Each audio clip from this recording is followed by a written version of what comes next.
बिस्मिल्लाहिर्रहमानिर्रहीम। मेरे प्यारे भाइयों और मुझे पर्दे में रहकर सुनने वाली बहनों, अस्सलामु अलैकुम। आप सबको हमारे चैनल वज़ाइफ का जहां में खुश आमदीद। मुअज़्ज़ज़ ख़वातीन व हज़रात, हम उम्मीद करते हैं कि आप खैर वाफ़ियत से होंगे और मेरी दुआ है कि अल्लाह पाक जल्ला शानहू आपके हर दुख, तकलीफ़, परेशानी को अपने फजल व करम से दूर फरमाए। भाइयों और बहनों, आज हम किसी वजीफे के हवाले से कोई बात नहीं करेंगे। आज हम एक दिलखराश मौजू पे बात करेंगे। ये वो दिलखराश मौजू है, ये वो अल्लाह पाक जल्ला शानहू की नाशुक्री की इंतहा है कि वो इंसान जो खुदकुशी कर लेता है, अपनी जिंदगी को अपने हाथों से खत्म कर देता है, सुसाइड अटेम्प्ट कर लेता है। उस हवाले से हजरत अली अल मुर्तजा इमाम अली अलैहिस्सलाम का क्या फरमाने आलीशान है।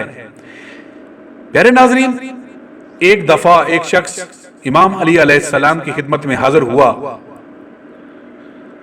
और पूछा, या अली, रोज़े महशर और आलमे बरज़ख में सबसे ज्यादा अजाब किसको होगा?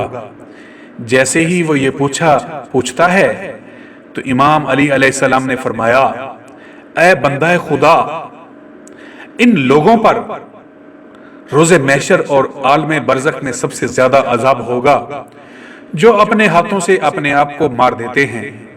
याद रखना, खुदकुशी करना नाशुक्री की सबसे बड़ी इंतहा है, क्योंकि अल्लाह पाक जल्ला शानहू ने इंसान को जिंदगी सब्र और शुक्र करने के लिए अता की है, ताकि सब्र और शुक्र का अजर अल्लाह पाक जल्ला शानहू उसे अता कर सके। लेकिन अफसोस, जो इंसान अल्लाह पाक जल्ला शानहू पे यकीन नहीं रखते, मुसीबतों, दुखों और तकलीफों पर शुक्र नहीं करते, नेमतों की नाकदरी करते हैं, नेमतों पर शुक्र बजा नहीं लाते और ये बदतरीन कदम उठाकर अपनी जिंदगी को अपने हाथों से खत्म कर देते हैं और अपनी दुनिया और आखिरत बर्बाद कर लेते हैं। यकीन करें, आखिरत में इन लोगों का कोई हिस्सा नहीं है, क्योंकि वो अल्लाह पाक जल्ला शानहू की बहुत बड़ी नाशुक्री करते हैं और अपनी जिंदगी को अपने हाथों से खत्म कर देते हैं। यकीनन अल्लाह पाक जल्ला शानहू इन लोगों को सख्त नापसंद करते हैं।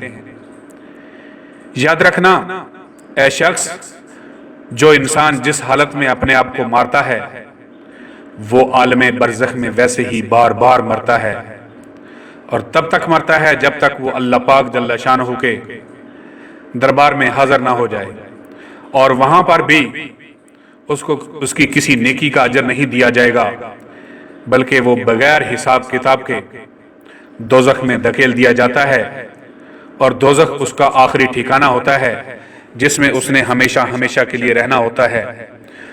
तो प्यारे भाइयों, अल्लाह पाक जल्ला शानहू ने जो हमें जिंदगी अता की है, वो अल्लाह पाक जल्ला शानहू की हमारे पास एक अमानत है। हमारी जिंदगी में जो भी दुख, तकलीफें, मुसीबतें और परेशानियां आती हैं, तो हमें उस पर सब्र और शुक्र अदा करना चाहिए, जिसका सिला अल्लाह पाक जल्ला शानहू रोज़े महशर हमें जरूर अता फरमाएंगे। प्यारे नाज़रीन, ये थी आज की वीडियो। अगर पसंद आए तो इसे लाइक करके अपने दोस्त अहबाब के साथ जरूर शेयर कीजिए। इसी के साथ इजाजत दीजिए। अल्लाह निगहबान।